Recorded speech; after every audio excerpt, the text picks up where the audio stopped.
33వ అధ్యాయము 3వ వాక్య భాగాన్ని ఒక్కరు చదవండి. 33వ అధ్యాయము 3వ వచనం. ఇర్మియా, నాకు మొరపెట్టుము, నేను నీకు ఉత్తరమిచ్చెదను. నీవు గ్రహింపలేని గొప్ప సంగతులను, గూఢమైన సంగతులను నేను నీకు తెలియచేసేదను. చాలు. హల్లెలూయా. ఇర్మియా అనే ఒక ప్రవక్త ఇశ్రాయేలుల ప్రజలతో మాట్లాడుతూ ఉన్నాడు. దేవుడు ఏమంటున్నాడు అంటే, నీవు నాకు మొరపెట్టుము, నేను నీకు ఉత్తరమిస్తాను. గూఢమైన సంగతులను, గ్రహించలేని సంగతులను నేను నీకు బయలుపరుస్తాను, తెలియచేస్తాను అని దేవుని వాక్యము నీతో నాతో మాట్లాడుతూ ఉంది. ప్రియులారా, మనం మొరపెట్టాలి. ఒకవేళ నువ్వు ఆర్థికంగా అప్పులలో కూరుకుపోయావా, నువ్వు దేవుని పాదముల చెంతన చేరి ప్రార్థన చేస్తే నీ అప్పులు ఎలా తీర్చుకోవాలో, నీకు ఎలా ఆదాయము కలగాలో, ఎలాగ నీకు రాబడి రావాలో, ఆ విషయాలు నీకు మరుగై ఉన్న వాటిని దేవుడు బయలుపరుస్తాడు. హల్లెలూయా. చాలామంది అప్పులుంటవి. మన భారతదేశానికి కూడా అప్పులున్నవి. ఒక్కొక్క మనిషికి ఒక్కొక్క లక్ష ఎమ్మటి అప్పు ఉంది. ఇప్పుడు పుట్టిన పిల్లగానికి కూడా ₹1,00,000 అప్పు ఉంది. మన భారతదేశము అలాగా అప్పుల్లో ఉంది. అలాగనే ప్రతి కుటుంబానికి అప్పు ఉంటుంది. నీ అప్పు తీరాలంటే నువ్వు యేసయ్య కాళ్ళ దగ్గర చేరి, ప్రభువా, నేను ఈ అప్పులను తీర్చుకోలేకపోతూ ఉన్నాను, ఈ అప్పులలో నేను కృంగిపోతూ ఉన్నాను, ఈ అప్పుల భారము నా కుటుంబం ఇంకా దిగజారిన స్థితిలోకి వెళ్ళిపోతూ ఉంది, కానీ పైకి రాలేకపోతుంది. ప్రభువా, నాకు సహాయము చెయ్యని నువ్వు దేవుని పాదముల దగ్గర ప్రార్థించినప్పుడు ఆయన గూఢమైన సంగతి, నీ అప్పులు ఎలా తీర్చుకోవాలో గూఢమైన సంగతులను ఆయన నీకు తెలియచేస్తాడు. హల్లెలూయా కదా. నువ్వు మనుషులకు చెప్పితే నీ అప్పు తీరదు. ఇంకోళ్ళ దగ్గర అప్పు దొరుకుతుంది, తెచ్చుకో అనే సలహా ఇస్తారు. పలానా వ్యక్తి దగ్గరికి వెళ్ళు, పలానా ఆయన అప్పులు ఇస్తున్నాడని చెప్తాడు. కొంతమంది ఏం చేస్తారు తెలుసా, అప్పులను తీర్చుకోవటానికి కొత్త అప్పు చేస్తారు. ఈ అప్పు తీరాలంటే మరొక కొత్త అప్పు తేవాలి. అప్పుడు ఇంకా రెండింతల భారం నీ మీద పడుతుందే కానీ నీకు భారము తగ్గదు. యేసయ్య దగ్గర గనుక నువ్వు రోషముతో పౌరుషముతో ప్రార్థన చేసినట్లయితే నీ అప్పుల కాడిని యేసయ్య విరగగొడతాడు. అప్పుడు ఆశీర్వాదం అనే కృప నీ ఇంటిపైన ఆవరించబడుతుంది. ప్రియులారా, మొరపెట్టడం మనకు చేత కాదు. ముసలమ్మ ముచ్చట్లు చెప్పమంటే చాలా చక్కగా చెప్తాం. అందుకనే చాలామంది బ్రతుకుల్లో చిరునవ్వు లేదు, ఆనందము లేదు, సంతోషము లేదు.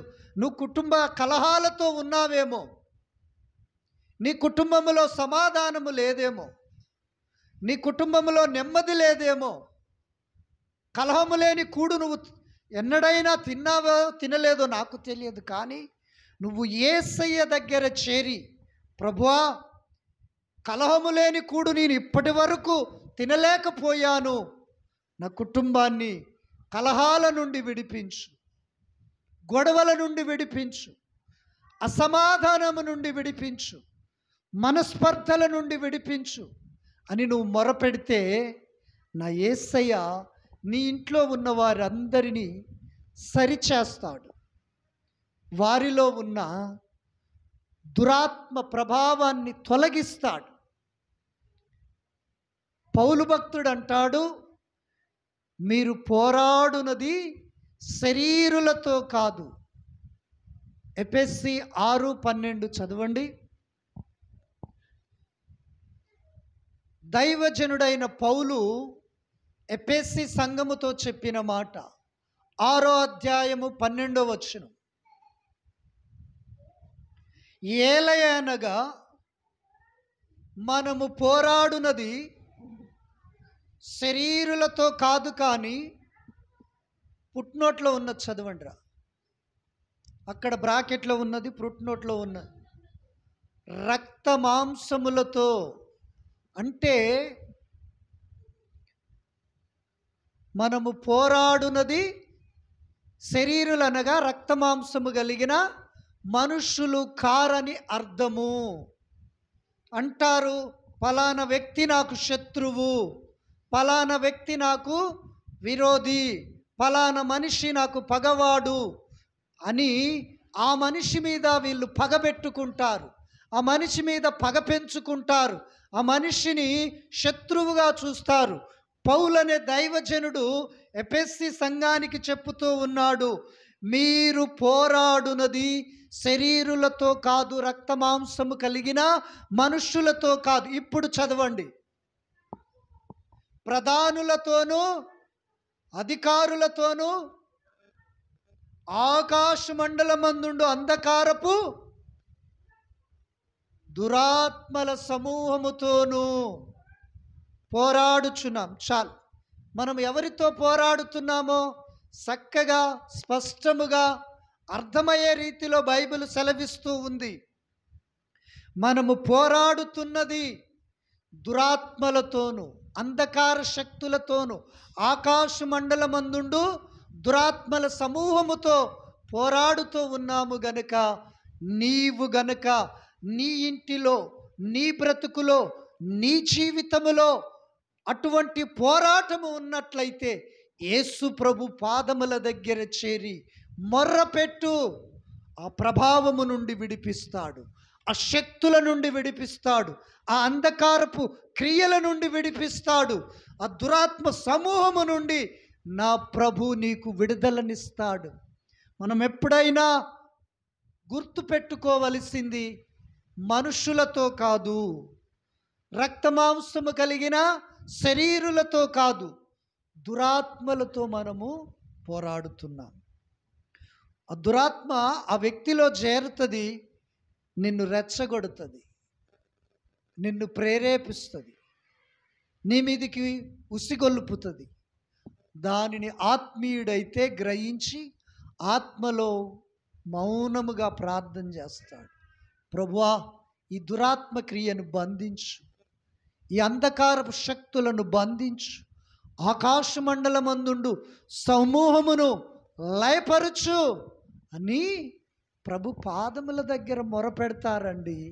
కత్తికి కత్తి, మాటకు మాట, వాక్కుకు వాక్కు, నాలికకు నాలికకు తిప్పటం కాదు నిజ క్రైస్తవుడు చేసే పని. మోకరించి ప్రార్థన చెయ్యాలి. అయ్యా, నువ్వు శత్రువుని ప్రేమించావు కదా, నువ్వు శత్రువు కోసం ప్రాణం పెట్టావు కదా, నువ్వు శత్రువును కనికరించావు కదా, శత్రువుల కోసము ప్రార్థన చేయమన్నావు కదా. అయ్యా, నా శత్రువుని మిత్రుగా మార్చండి ప్రభువా అని నువ్వు ప్రార్థన చేస్తే దురాత్మ సిగ్గుపడి వానిలో నుండి వెళ్ళిపోయి నీ శత్రువు నీకు మిత్రుగా మారుతాడు. హల్లెలూయా. నాకు మొరపెట్టుము, నేను నీకు ఉత్తరం ఇస్తాను.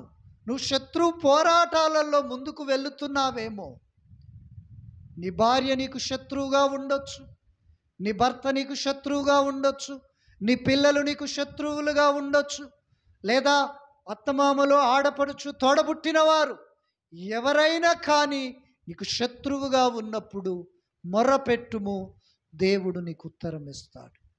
నీకు అర్థం కాని సంగతి అర్థమయ్యేటట్లుగా ఆయన మాట్లాడుతాడు, గూఢమైన సంగతులను నీకు తెలియచేస్తాడు. హల్లెలూయా. ఒకసారి యాకోబు అన్నను మోసం చేస్తాడు. చిక్కుడుగాయ కూరొండి అన్నను మోసం చేస్తాడు.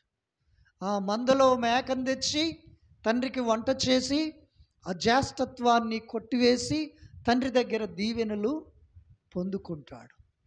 అన్న ఏం చేస్తాడు? కత్తి పట్టుకొని సంపుతని తిరుగుతూ ఉంటే తల్లిదండ్రులు ఒక్కరోజు ఇద్దరిని ఆడ పోగొట్టుకునేదని, అయ్యా నువ్వు మీ మామింటికి వెళ్ళిపోరా అని పంపిస్తారు.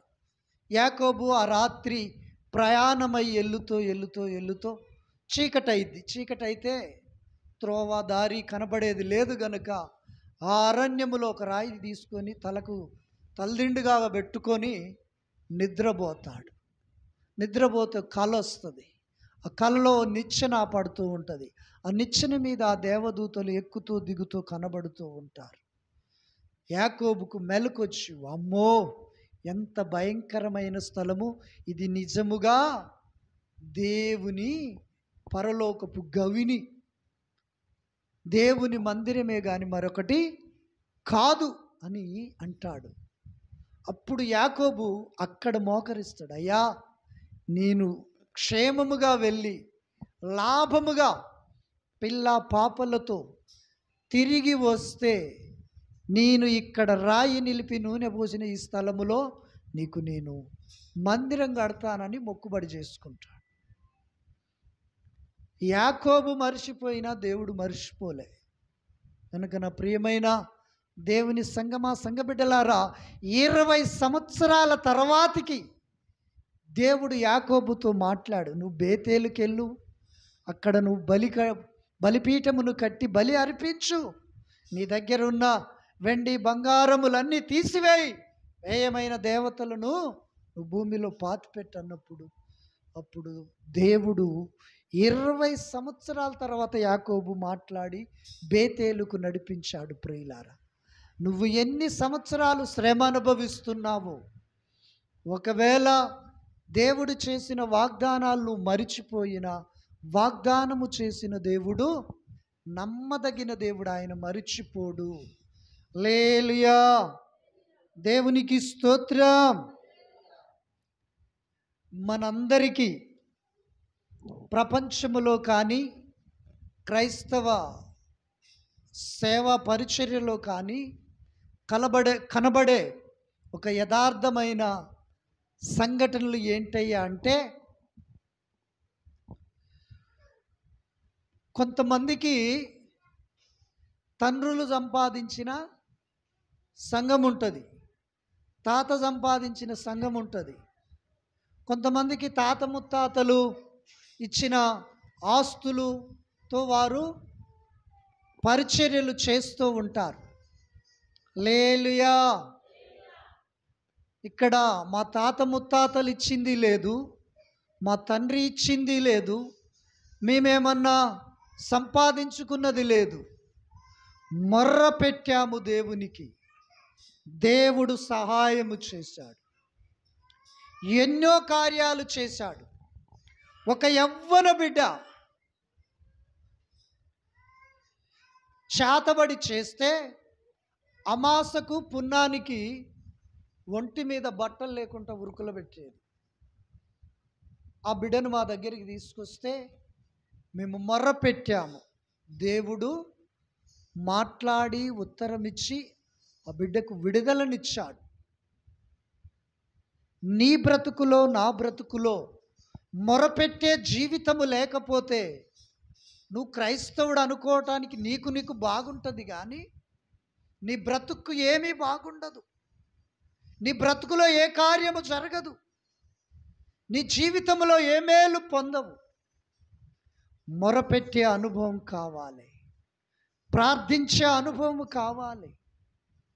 అప్పుడు నువ్వు అడిగింది దేవుడిస్తాడు. ప్రియులారా, అంత మాత్రమే కాదు,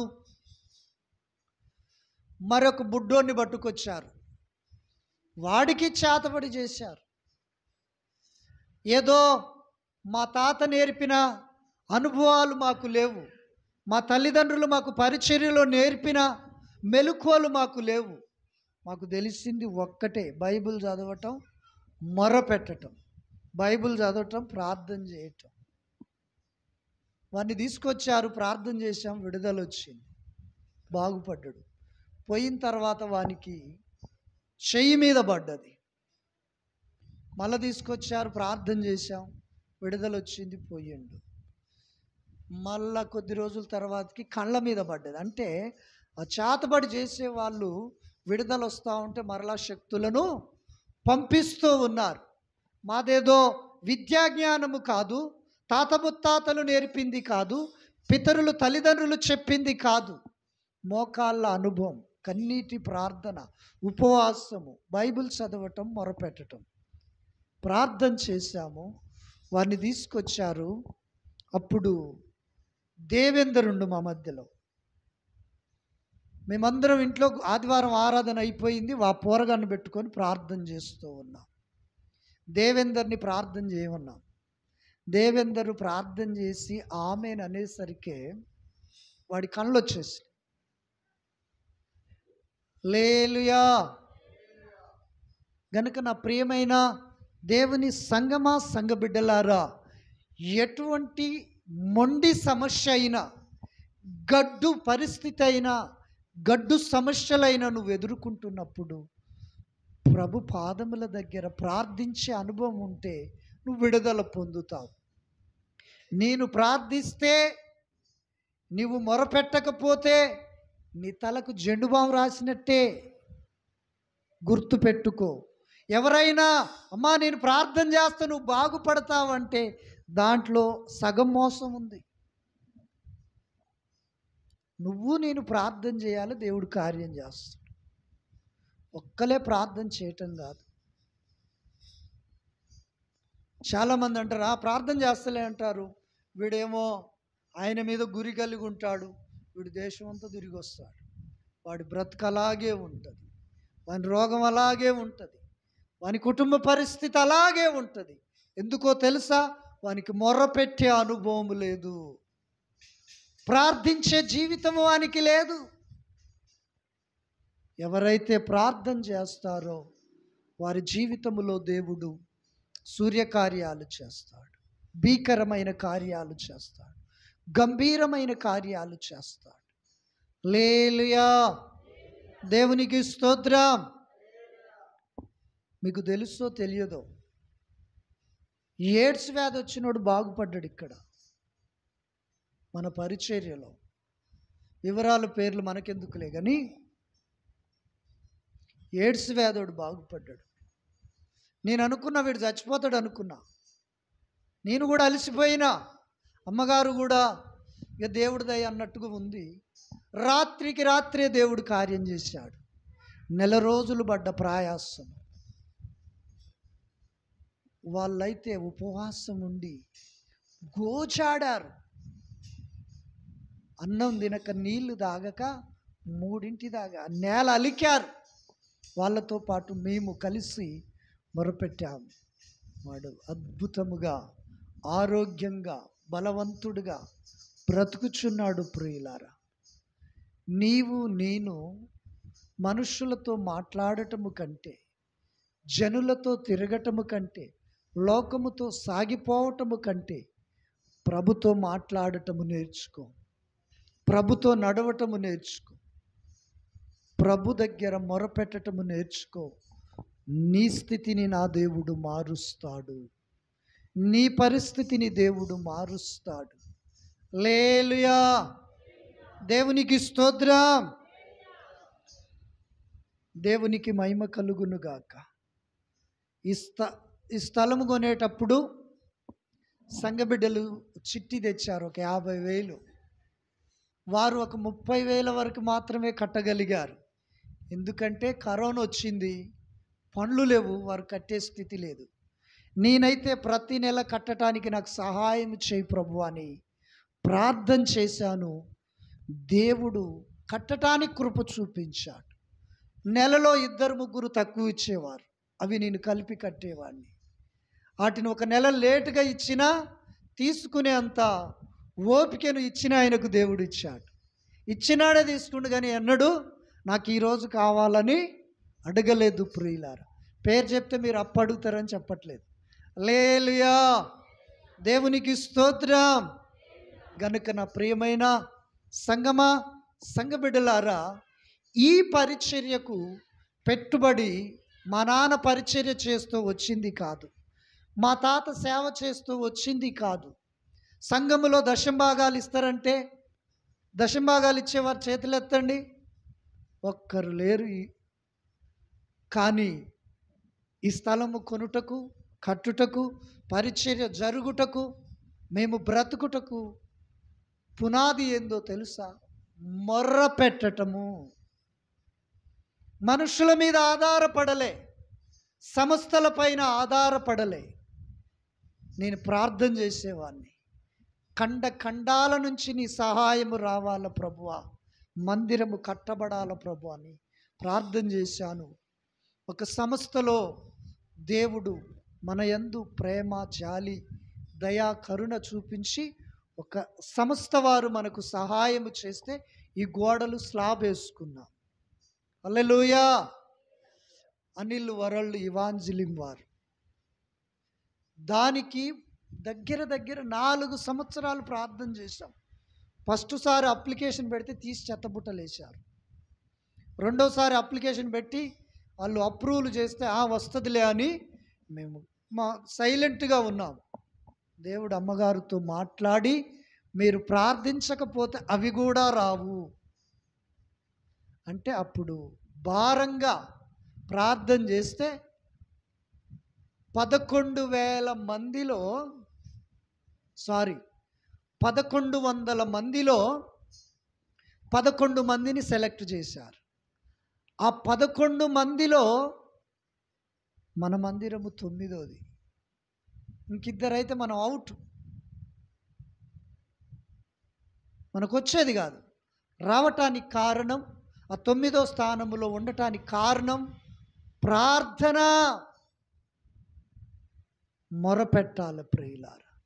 మొరపెడితే మనకు వచ్చేది రాకుండా ఎందుకు పోతుందో దేవుడు బయలుపరుస్తాడు. మందిర సహాయము ఆగిపోతుందని అమ్మగారితో దేవుడు ఎలా మాట్లాడాడో, నీ స్థితిని గురించి, నీ కుటుంబమును గురించి, నీ పిల్లలను గురించి, నీ ఆత్మీయ జీవితమును గురించి నువ్వు మొరపెట్టి ప్రభు పాదముల దగ్గర పెనుగులాడినప్పుడు దేవుడు నీతో మాట్లాడుతాడు.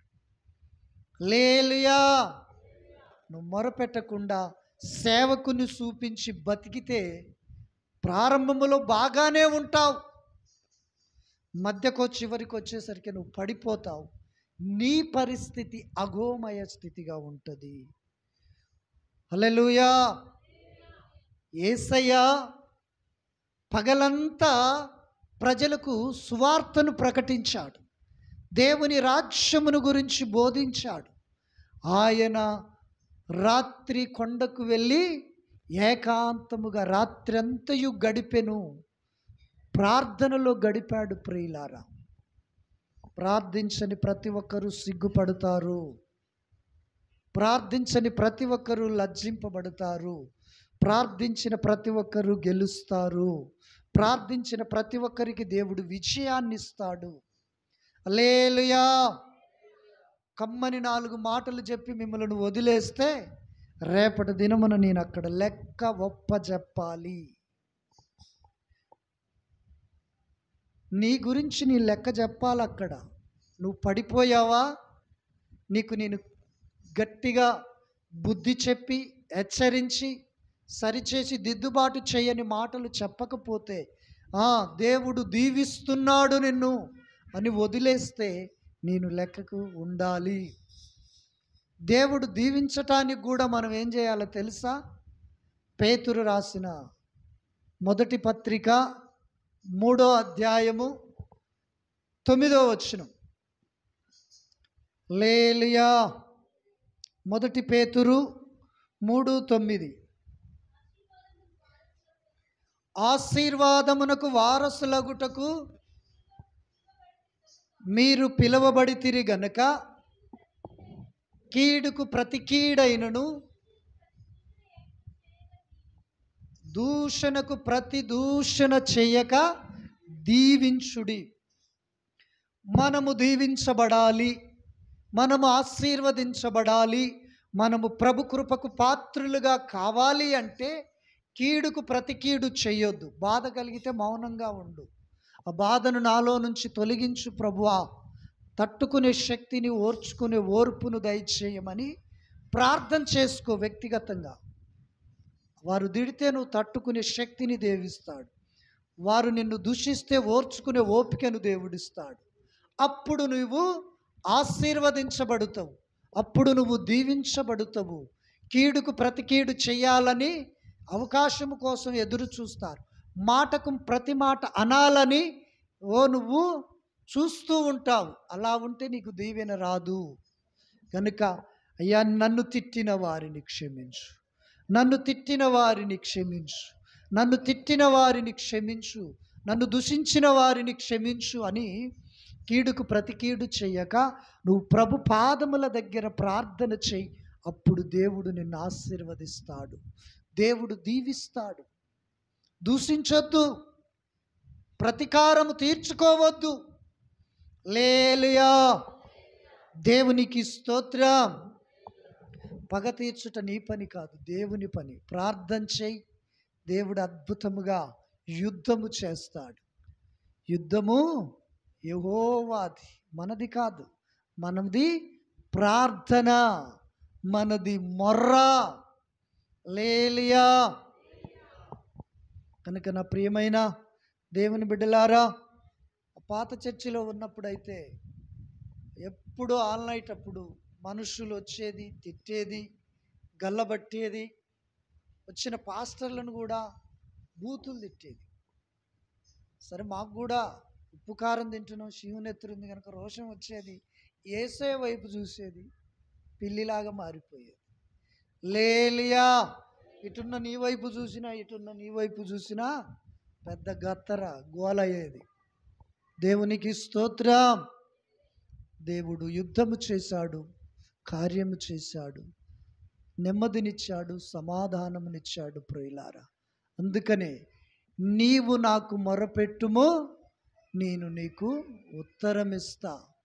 ఒకవేళ నీ ఒంట్లో రోగం ఉందా, మొరపెట్టు, కన్నీరు కారు, విజ్ఞాపన చెయ్యి, దేవుడు కరుణిస్తాడు. ఆయన హస్తము నీపైకి దిగి వచ్చింది అనుకో, ఇక నీ ఒంట్లో రోగమే ఉండదు. నీ ఒంట్లో చీకటి శక్తులే పనిచేయవు, నీ ఒంట్లో దురాత్మలే పనిచేయవు, అంధకార శక్తులు ఏవి పనిచేయవు. ఎందుకో తెలుసా? ప్రార్థన. ప్రార్థనకు మించినది మరి ఒకటి భూమి మీద శ్రేష్టమైనది లేదు.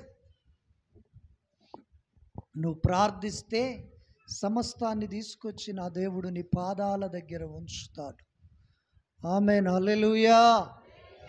దేవునికి స్తోత్రం.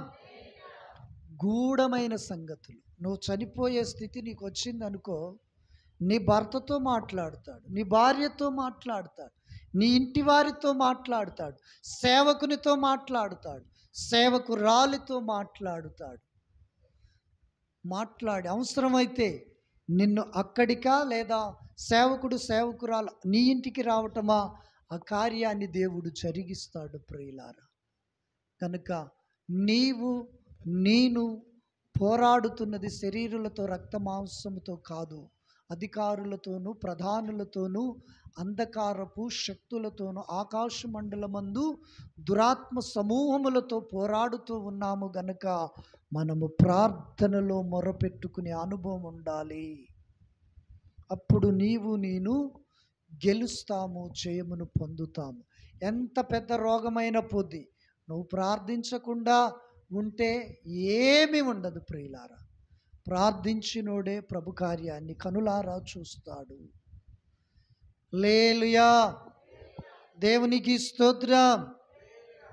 ఈ పరిచర్యకు పునాది ప్రార్థన, ఈ పరిచర్యకు ఆశీర్వాదము ప్రార్థన, ఈ పరిచర్య ప్రజలు చూడటానికి ప్రాముఖ్యము ప్రార్థన.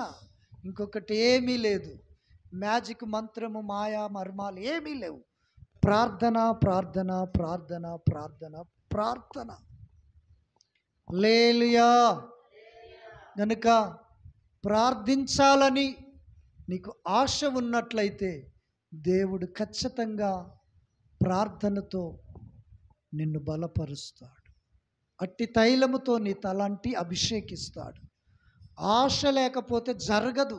ఎనాయింటి అభిషేకం నీ పైకి రాదు ప్రియులారా. నీలో ఆశ ఉంటే ఆశకు తగిన అభిషేకాన్ని దేవుడిస్తాడు. నీలో ఆ తపన ఉంటే నీ తపనకు తగిన ఆ యొక్క ఎనాయింటితో నా దేవుడు నిన్ను దీవిస్తాడు. హల్లెలూయా. చాలామంది ఎట్లా ఉంటారో తెలుసా? ప్రేమకు ప్రార్థనకు తేడా తెలియదు. ప్రేమ ఉంటుంది, మనం ప్రేమ ఉంటేనే ఒకరింటికి వెళ్తాం, ప్రేమ ఉంటేనే ఒక వ్యక్తిని పలకరిస్తాం, ప్రేమ ఉంటేనే ఒక వ్యక్తికి తో కొంత దూరం నడుస్తాం. కానీ ప్రేమ ఉన్నంత మాత్రాన నీ ఆశీర్వాదం వాడికి ఇవ్వవు కదా. వాడికి ఉండాలి నీ మీద ప్రేమ. అలాగనే నీలో ఆశ ఉంటే అన్నీ నీవే. అడుగుడి ఇవ్వబడును, ఎతుకుడి దొరుకును, తట్టితే తలుపు తీస్తాను. నా దేవుడు నిన్ను నన్ను దీవించటానికి, ఆశీర్వదించటానికి తన సంఘములో చేర్చాడు. మనల్ని బాగు చేయటానికి తనతో సావాసానికి పిలిచాడు. మనల్ని ఆయన రాజ్యమును చేర్చటానికి మన పక్షమున ఆయన బలి అయి తిరిగి లేచాడు ప్రియులారా. కనుక నాకు మొరపెట్టుము, నేను నీకు ఉత్తరం ఇస్తాను. నా శ్రమలలో నా శ్రమలలో మొరపెట్టి తిని. మనం ఎప్పుడైతే శ్రమ వచ్చినప్పుడు దేవునికి మొర్ర పెడతామో దేవుడు మనకు ఉత్తరం ఇస్తాడు. హల్లెలూయా. దేవునికి స్తోత్రం. కొంతమందికి తెలివి ఉంటుంది, జ్ఞానం ఉంటుంది, మేధస్సు ఉంటుంది. వారు చక్కనైన కమ్మనైన తీయనైన మాటలతో ప్రార్థన చేస్తారు. విరిగి నలిగిన మనస్సుతో నువ్వు ప్రార్థన చేయాలి. విరగకుండా నలగకుండా నువ్వు మొరపెట్టినా ఆ మొర కొంతవరకే ప్రయోజనము. విరగని మేఘము కురియదు. ఆకాశ మండలములో మేఘాలు 3 ఉంటవి. ఆ 3 మేఘాలు ఎలాగుంటవంటే, ఒక మేఘము ఉంటుంది, గాలి వచ్చినప్పుడు ఆ మేఘము ఎటుపడితే అటు కొట్టుకుపోతుంటుంది. ఎందుకంటే ఆ మేఘములో నీరు లేదు గనక అది ఏమాత్రము గాలి వచ్చినా ఆ మేఘం వెళ్ళిపోతూ ఉంటుంది. ఒక మేఘములో నీరు ఉంటుంది, నీరు ఉంటుంది కానీ ఆ మేఘము ఇరగనప్పుడు ఆ నీరు భూమిపైన కురియదు, ఆ భూమి ఫలించదు. అది కూడా వేస్ట్. ఆ మేఘము ఆకాశములో ఉన్నా కానీ ఒక మేఘం ఉంటుంది, అది ఇరుగుతుంది. ఇరిగినప్పుడు అక్కడ వర్షము కురుస్తుంది, ఆ భూమి ఫలిస్తుంది. ప్రియులారా, నీవు నేను విరిగిన మేఘము వలె విరిగి నలిగిన మనస్సుతో దేవుని సన్నిధిలో మొరపెడితే దేవుడు గొప్ప కార్యాలు చేస్తాడు, అద్భుత ఆశ్చర్య కార్యాలు చేస్తాడు. హల్లెలూయా. దేవునికి స్తోత్రం. కనుక నా ప్రియమైన దేవుని బిడ్డలారా, నువ్వు ప్రార్థించి ప్రభు దగ్గర సమస్తాన్ని పొందుకోవాలని దేవుడు తన వాక్యముతో నీతో మాట్లాడాడు.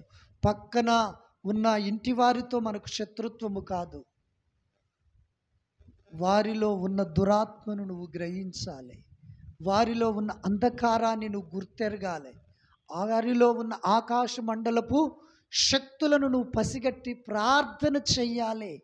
శరీరులు నీకు శత్రువులు కాదు, నరమాంసము కలిగిన మనుషులు నీకు విరోధులు కాదు. పౌలు సంఘానికి అదే చెప్పుతూ ఉన్నాడు. మనము మొరపెట్టినప్పుడు దేవుడు చక్కటి సర్వాంగ కవచాన్ని ఇస్తాడు, సమాధానం అనే జోడినిస్తాడు, విశ్వాసం అనే డాలునిస్తాడు, సత్యం అనే నడుముని మనము కట్టుకొని ప్రభు సన్నిధిలో పోరాడగలుగుతాము. హల్లెలూయా. దేవుడు ఈ మాటలు మనందరికీ ఆశీర్వాదకరముగా మార్చునుగాక. ఆమేన్. మొరపెట్టే అనుభవం వచ్చునుగాక.